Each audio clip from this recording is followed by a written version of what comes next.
नमस्कार, आप देख रहे हैं समय साक्ष्य और न्यूज बुलेटिन में आपका स्वागत। मुख्यमंत्री पुष्कर सिंह धामी ने ड्रोन के माध्यम से श्री केदारनाथ धाम के पुनर्निर्माण कार्यों का निरीक्षण किया। आपको बता दें कि श्री केदारनाथ धाम पुनर्निर्माण प्रोजेक्ट प्रधानमंत्री नरेंद्र मोदी का ड्रीम प्रोजेक्ट है। वहीं मुख्यमंत्री के अधिकारियों का कार्य में तेजी लाने के लिए निर्देश दिए हैं। कार्यों में तेजी लाने के लिए मानव संसाधन के साथ पर्याप्त उपकरणों की व्यवस्था सुनिश्चित करने के भी निर्देश दिए हैं। राज्य कर्मचारियों के बाद अब राज्य के पीसीएस अधिकारी भी अब अपनी मांगों को लेकर आंदोलन की तैयारी में है। अपनी विभिन्न मांगों को लेकर, जिनमें आवास, वाहन, ग्रेड पे जैसे मसलों पर राज्य पीसीएस संघ की बैठक आज दून में आयोजित की गई। इस बैठक में उत्तराखंड राज्य सृजन के बाद उत्तराखंड सिविल सेवा के अधिकारियों की वरिष्ठता सूची निर्धारण के संबंध में चर्चा की गई। साथ ही उत्तराखंड सिविल सेवा संवर्ग के अधिकारियों को 5 वर्ष की संतोषजनक सेवा पूर्ण करने की तिथि से समयमान वेतनमान ग्रेड पे 6600 दिए जाने के संबंध में पूरी चर्चा की गई। साथ ही सरकार से जल्द मांगे पूरी करने को लेकर दबाव बनाने की भी योजना बनाई गई। मुख्यमंत्री पुष्कर सिंह धामी ने सचिवालय में मोबाइल एप्लीकेशन उत्तराखंड भूकंप अलर्ट ऐप का शुभारंभ किया। उत्तराखंड राज्य आपदा प्रबंधन प्राधिकरण, आपदा प्रबंधन विभाग एवं भारतीय प्रौद्योगिकी संस्थान रुड़की के सौजन्य से बनाए गए इस ऐप के माध्यम से भूकंप से पूर्व चेतावनी मिल जाएगी। उत्तराखंड यह ऐप बनाने वाला पहला राज्य है। इससे जन सुरक्षा में मदद मिलेगी। इस ऐप के माध्यम से भूकंप के दौरान लोगों की लोकेशन भी प्राप्त की जा सकती है। उत्तराखंड भूकंप अलर्ट ऐप को गूगल प्ले स्टोर से डाउनलोड भी कर सकते हैं। मुख्यमंत्री धामी ने कहा कि उत्तराखंड भूकंप की दृष्टि से संवेदनशील राज्य है। इस ऐप के माध्यम से लोगों को भूकंप पूर्व चेतावनी मिल सके, इसके लिए इस ऐप की लोगों को जानकारी दी जाए। मैं उत्तराखंड के सभी भाई बहनों से, सभी लोगों से अपील करता हूँ कि स्वयं और अपने परिवार का भूकंप से बचाने के लिए उत्तराखंड भूकंप अलर्ट एप्लीकेशन को आज ही अपने मोबाइल में अपडेट कर लें, डाउनलोड कर लें, ताकि भूकंप से अपनी भी सुरक्षा कर सकें और अपने साथ साथ अपने परिवार की और समाज की और प्रदेश की और आसपास की पूरी तरह से सुरक्षा कर सकें, जिससे कि स्वयं भी सुरक्षित होंगे और सबको सुरक्षित करेंगे। जिलाधिकारी देहरादून आर राजेश कुमार की अध्यक्षता में ऋषिपर्णा सभागार कलेक्टर में जनपद स्तरीय गंगा सुरक्षा समिति और रिस्पिना पुनर्जीवन के कार्यों से संबंधित बैठक आयोजित की गई।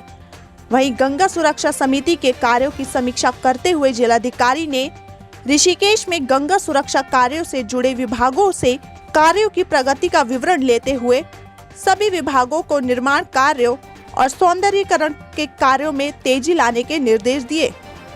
नमामि गंगे के संबंध में अभी हमारा मेन फोकस जो है कि एनजीटी ने कुछ गाइडलाइंस अभी इशू किए हैं हर डिपार्टमेंट के संबंध में, तो उन्हीं गाइडलाइंस का जो है उसके अनुसार अनुपालन हुआ है या नहीं, इसी का जो है मैंने मीटिंग आज किया था।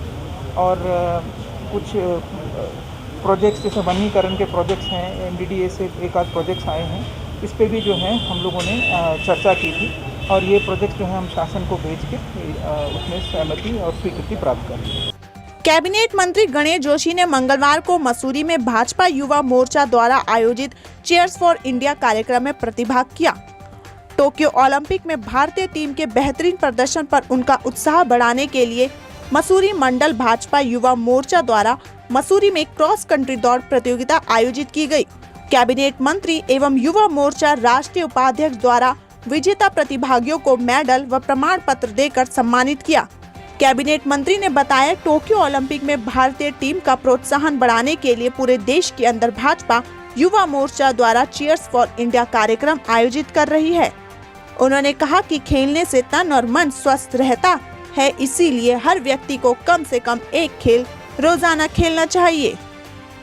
भाजपा प्रदेश अध्यक्ष मदन कौशिक ने कहा कि प्रदेश की बागडोर युवा नेतृत्व के हाथों में है और निश्चित रूप से युवाओं में जोश है और उम्मीदें हैं। उन्होंने कहा कि मुख्यमंत्री का 1 माह का स्वर्णिम कार्यकाल रहा है और उन्होंने 1 माह में विकास के प्रति अपनी प्रतिबद्धता साबित की है। सरकार अंतिम छोर पर बैठे जरूरतमंद तक पहुंच रही है। वहीं विधायक, मंत्री और संगठन के वरिष्ठ पदाधिकारियों क्षेत्रों में प्रवास कर लोगों की समस्याएं सुन रही हैं। उन्होंने कहा कि भाजपा 2021 के रोड मैप पर गंभीरता से आगे बढ़ रही है और इस माह कार्यशाला का आयोजन किया जाएगा, जिसमें वरिष्ठ कार्यकर्ता और पूर्णकालिक स्वयंसेवक प्रतिभाग करेंगे। साथ ही कौशिक ने कांग्रेस के चिन्हित चीवर पर भी जमकर तंज कसते हुए कहा कि कांग्रेस विपक्ष में रहते हुए विपक्ष की भूमिका भी अदा नहीं कर सका। देखिए, कांग्रेस ने चिंतन करते करते 4.5 साल गंवा दिए। विपक्ष की भूमिका के तौर पर वो मुद्दे उठाने में विफल रहे, पार्टी के आधार पर वो प्रदेश की समस्याएं उठाने में विफल रहे। कोरोना संक्रमण काल में जहां सारे सामाजिक राजनीतिक दल जनता के बीच में सेवा भाव में लगे हुए थे, वो लोग उस अवसर को भी गंवा चुके हैं। आपके वरिष्ठ नेता कर्नल अजय कोठियाल ने कहा कि सरकार ने देवस्थानम बोर्ड का गठन कर तीर्थ पुरोहितों के हक को छीनने का प्रयास किया है, जो किसी भी कीमत पर बर्दाश्त नहीं किया जाएगा। केदारनाथ में वर्षों से तीर्थयात्रियों की सेवा में जुटे तीर्थ पुरोहितों के हकूकों को छीनकर सरकार उन्हें बेदखल करना चाहती है। ये सरासर तीर्थ पुरोहितों का अपमान है। उन्होंने कहा कि शिक्षा, स्वास्थ्य, सड़क के साथ जल, जंगल, जमीन, ये सभी चीजें जनता की जरूरतें हैं, जिन्हें पूरा करने के लिए उत्तराखंड में आपकी सरकार आना जरूरी है। इसके साथ ही उत्तराखंड के लोगों के लिए मुफ्त बिजली सहित मजबूत भू कानून पहली प्राथमिकता है। अगस्त मुनि में आयोजित युवा संवाद कार्यक्रम में आपके वरिष्ठ नेता कर्नल अजय कोठियाल ने कहा कि 4 धाम में देवस्थानम बोर्ड का कोई औचित्य नहीं है। श्रद्धालु और तीर्थ पुरोहितों के बीच का अपनत्व आज का नहीं, बल्कि सदियों के कठिन परिश्रम से बना है। भाजपा सरकार ने बिना सोचे समझे और तीर्थ पुरोहितों की राय के बगैर ही देवस्थानम बोर्ड को गठित किया, जिसमें 4 धाम के तीर्थ पुरोहितों व हुक्काधारियों के हितों का कोई उल्लेख नहीं है। इस बोर्ड से तीर्थ पुरोहितों का कोई भला नहीं होने वाला है, बल्कि उनके हकों को छीनने का प्रयास सरकार कर रही है। उन्होंने कहा कि देवस्थानम बोर्ड को भंग किया जाना जरूरी है। अगर इस सरकार में बोर्ड भंग नहीं होता तो आगामी विधानसभा चुनाव में आपकी सरकार आने पर बोर्ड को भंग किया जाएगा। इस मौके पर जिला अध्यक्ष प्रकाश पनवार, जिला पंचायत उपाध्यक्ष एवं आपके वरिष्ठ नेता सुमंत तिवारी, विजय चमोला, पुरुषोत्तम चंद्रवाल, केपी डोंडियाल, प्यार सिंह नेगी सहित सैकड़ों युवा मौजूद थे। आज के लिए समय साक्ष्य बुलेटिन में इतना ही। अन्य खबरों के लिए भी बने रहे समय साक्ष्य के साथ।